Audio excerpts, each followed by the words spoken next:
Hello and welcome to Awaz the Voice. I'm Imtiaz Ahmed and I have with me one of the legal luminaries of India, Justice Iqbal Ahmed Ansari, former Chief Justice of Patna High Court and former Chairman of Punjab State Human Rights Commission. Justice Ansari is known for his landmark judgment in Guwahati High Court when he pronounced CBI as unconstitutional. That created quite a ruffle in the Indian legal system for a while. Welcome to our show. First of all, I would request you to tell us about your beginning of your career and what inspired you to pursue a legal career, and were you interested in any other kind of studies? As far as I am concerned, I had a very reluctant entry to the subject of law, in the sense that I was not inclined to do law and never thought of becoming a judge. Being a barrister himself, my father was very keen that one of his sons should be a lawyer. Okay. And that's how the choice fell on me. Because of his pressure, I completed law, but initially did not join bar. Okay. But after some time, I joined my bar. And once I joined, gradually I developed interest in the field of law. My reluctance to the law was that I had a wrong impression that a lawyer is required to tell a lot of lies, which I found out after entering into practice that no, he need not be. It depends on him. If he does not want to lie, he need not lie. That's how it is. Okay. And were you interested in any other studies? I wanted to be an engineer basically. Okay. Because during our time, engineers were greatly in demand. But my father had other impression about the engineers, in the sense that they have plenty of money and in the evening they gamble and drink alcohol. Okay. That's how he had great reservation. Okay. I couldn't do. But I wanted to be in the army, and I did succeed to some extent in getting recruited to the army. But before I could leave, my father persuaded me not to go, because he was of the view that I am so headstrong that I might be court-martialed and dismissed from army. Okay, quite interesting. So you started as a lawyer and you are known for having fought some very incredible legal battles in the field of law. Was it a coincidence or you aimed to be in the judicial service?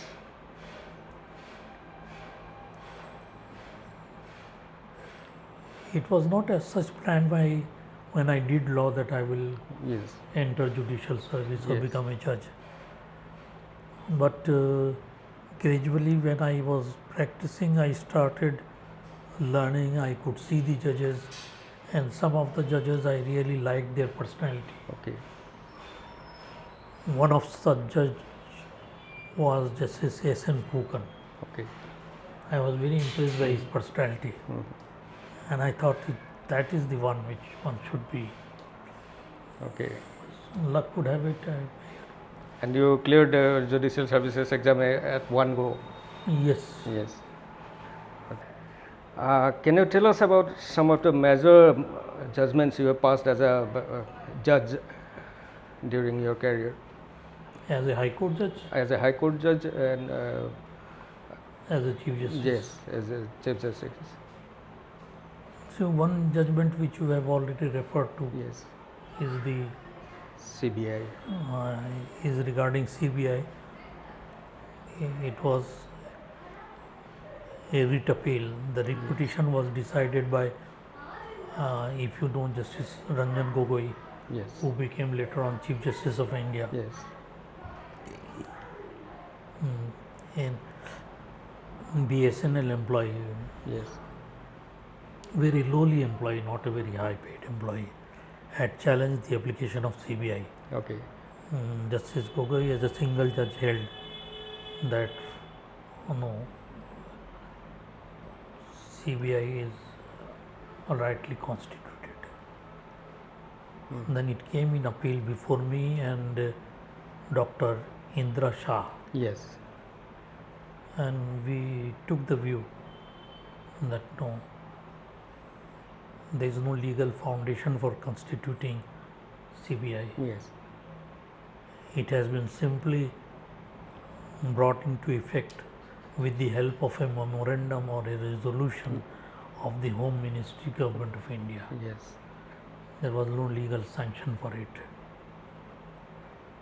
So that was the judgment, and I can tell you that judgment was moved because there was summer vacation, I think, or some kind of vacation. Yes. So Supreme Court was, the Chief Justice of India was moved that Yes. it was Justice Sridhar Shabam, and Yes. he stayed the judgment. When the matter came up again, that Justice Gogoi was on the bench, Okay. let me inform you. And since he was on the bench, he could not have taken part and passed an order in his own favor staying the case. So it is simply written that he has not participated. Supreme Court always sits in benches. Benches. So it was a two-judge bench. Okay. So when Justice Gogoi could not appear, could not hear, then obviously there ought to have been a bench constituted, Okay. which was not done. Okay. And the matter was destroyed, given that stay was Yes. It continued till continued, today. and thereafter it has continued till now. Yes. Supreme Court has not decided Yes. the fate of CBI. Okay. But in all fairness, sometimes this question has been raised. Yes. It has been raised by Justice Chandrameshwar, Yes. Justice Madan Lokur, that the judgment needs to be scrutinized by Supreme Court and decided, because supposing tomorrow you find that CBI is not constitutional, then what will you do Yes. of all the cases that All we the have cases. fought so long? Yes. Do you sometimes believe, do you feel sometimes that there is some pressure from the legislature on the judiciary not to take up this matter? Legislature, I don't think they can put, but executive can, but it depends on the judge. During our time, there was not so much of pressure. Okay. Not so much of pressure. Yes. But today, as it is appearing, Yes. from what Ajit Shah has been saying, Yes. what Madan Lokur has been saying, Yes. what Korean Joseph has said, it appears that the judiciary, perhaps at the level of the Supreme Court, is under pressure, because it is so happening that the persons who are approaching the Supreme Court, Yes. when they are coming to know that the case will be listed before a particular judge, they say withdraw the case. Okay. This is shocking. That means those people do not have faith on the judge. Yes. And then how can the system function? It's the duty of the Chief Justice of India to inspire confidence. But if your judgments are always in favor of the government, Yes. when everybody is finding fault with the government, Yes. but Supreme Court is not finding any fault in the Yes. recently this is a NEET case. Yes. Here also the Supreme Court said that no, counseling will continue, and posted it in July. Why? Yes. If it was urgent, which it is, Yes. then it ought to have been heard. Yes. What will happen to those candidates who will be undergoing counseling and everything done? Yes. I'll come back to that point. But all of that, I will say, by and large, judiciary has been very independent in India, by and large. Yes. Any other verdict you cherish having pronounced as a judge or as Chief Justice? I don't know right or wrong. I remember a particular case where a girl was subjected to rape. Okay. She conceived and became pregnant. The doctor refused to abort. She suddenly one day afternoon she appeared in the court with her father, asking for an order from the court to abort the baby. This was a very peculiar case because you see, a woman would not like to have a child begotten by her rapist. Okay. Yes. We can't force her to have. Yes. So that was my order, that if her health permits, she should be aborted, and it was done. She survived. Okay. That was in Bihar or? No, this was in Guwahati. Guwahati High Court. Okay. Okay. Then Guwahati High Court, there is also one, if you remember, National Investigating Agency. Yes. NIA, which we call. Yes. The first arrest took place in Bangalore, but the first case was in Guwahati. Okay. So at that time the concept was that the production will be before the Chief Judicial Magistrate. Yes. When we examine the matter, we realize that it is not correct. It cannot be. I think, if I am not wrong, Justice Upadhyay was with me, who is no more. We took the view that no, it is the special judge, or until the special court constituted, it is the session judge where the accused will be produced, and after him there will be an appeal to High Court under the Act, which according to the Act it should have been, and it ought to be before a division bench. So this was my judgment, which ultimately this position was accepted all over India. Okay. And people arrested by NIA, they are produced before the special court or the session judge, as the case may be. Okay. That is one thing I have great satisfaction. Yes. And there is one more I may tell you incidentally. Coal India had introduced electronic auction. Yes. And that was challenged in Guwahati High Court. Under the direction of the Supreme Court, the case was made over, and I was there on the bench.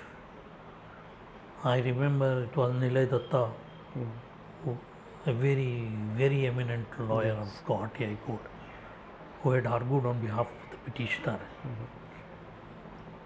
On behalf of the Government of India, Mr. Saran, I am forgetting his full name, who was a Solicitor General of India later on. He appeared on Kalyan Pathak.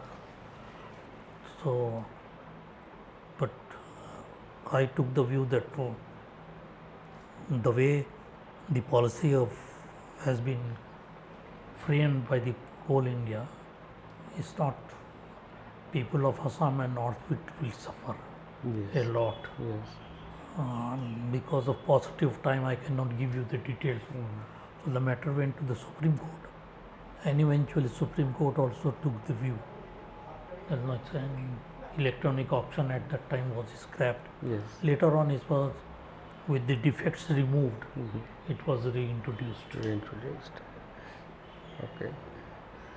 So one more thing regarding your stint at the Guwahati High Court. During your times, there was this militancy issues in Northeast, and there I have come across allegations from earlier judges. After retirement, they have made such claims that they were sometimes under pressure to grant bail to some of the militant leaders. I mean, some of them were even given life threat.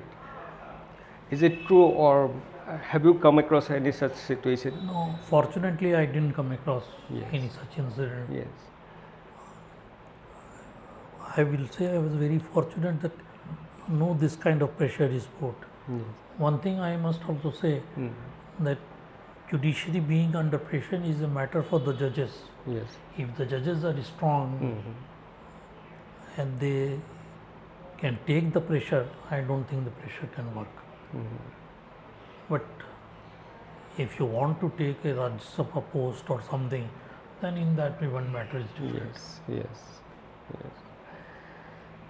So, during your days in Guwahati High Court, you were also involved in some kind of activism, judicial activism, like encouraging young law professionals to take the profession to the next level and all.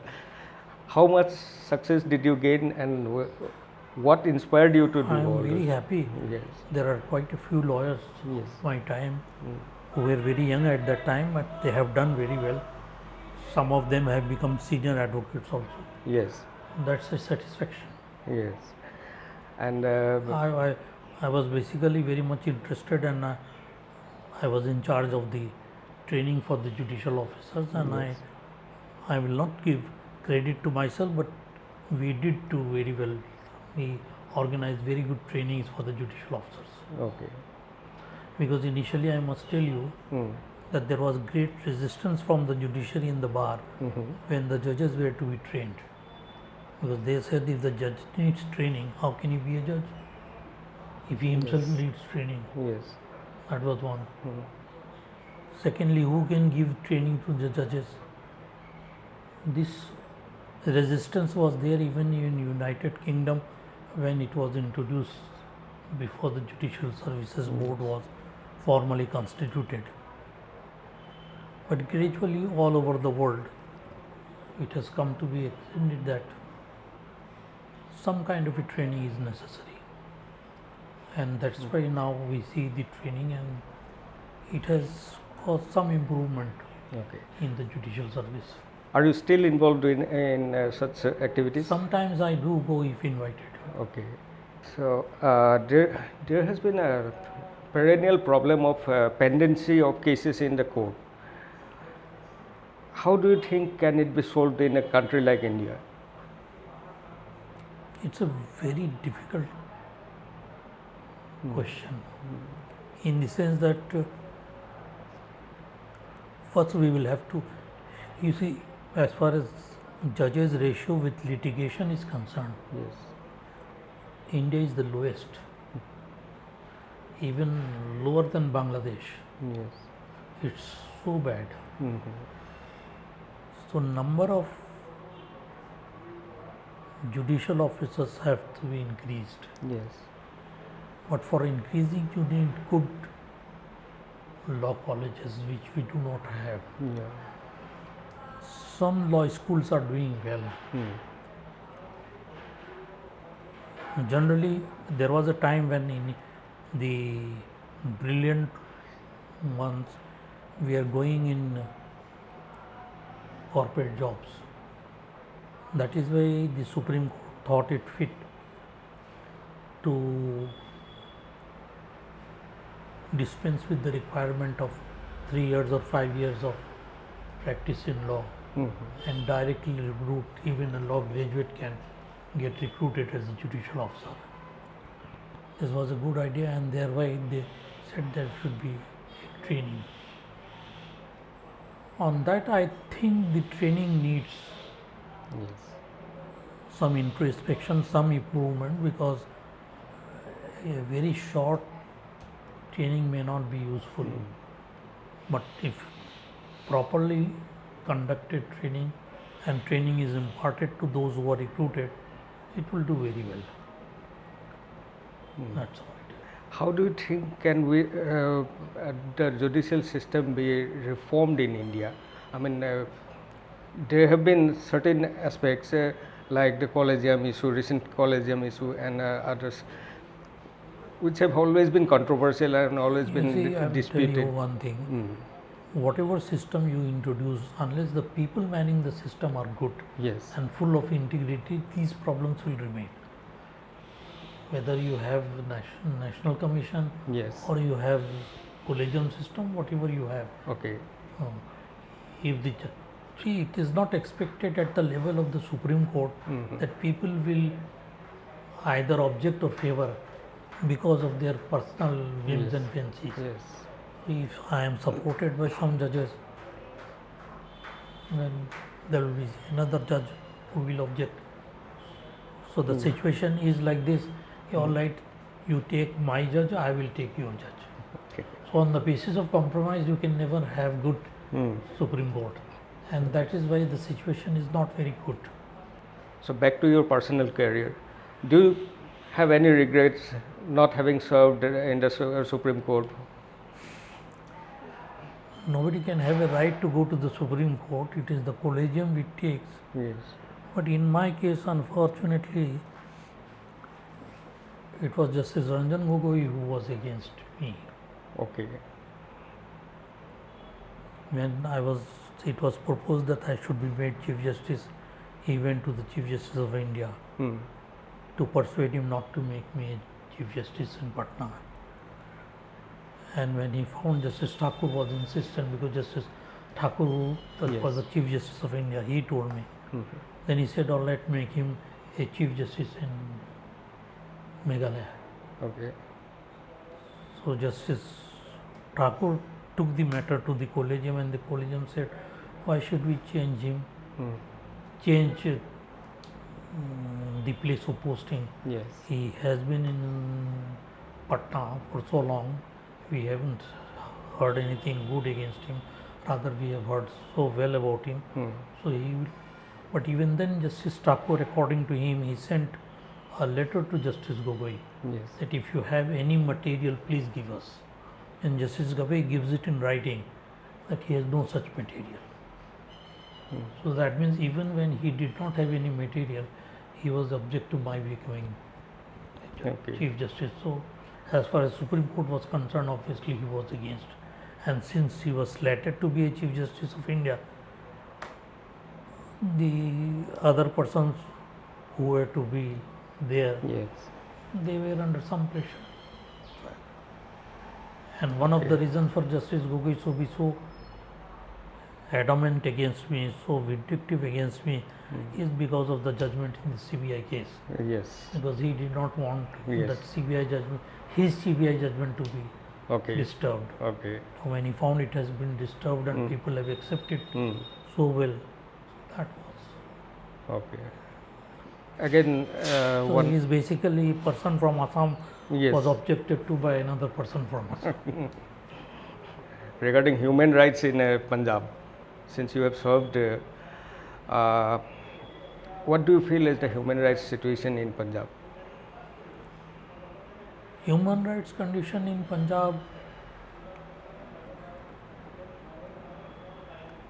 was bad at the time when I went there. Because custodial deaths had occurred. UP is the highest in custodial death. Compared to it, Punjab was nothing, but Punjab got publicity that it has very high rate of custodial death. What I found, unfortunately, was that these deaths are because of the effect of drugs.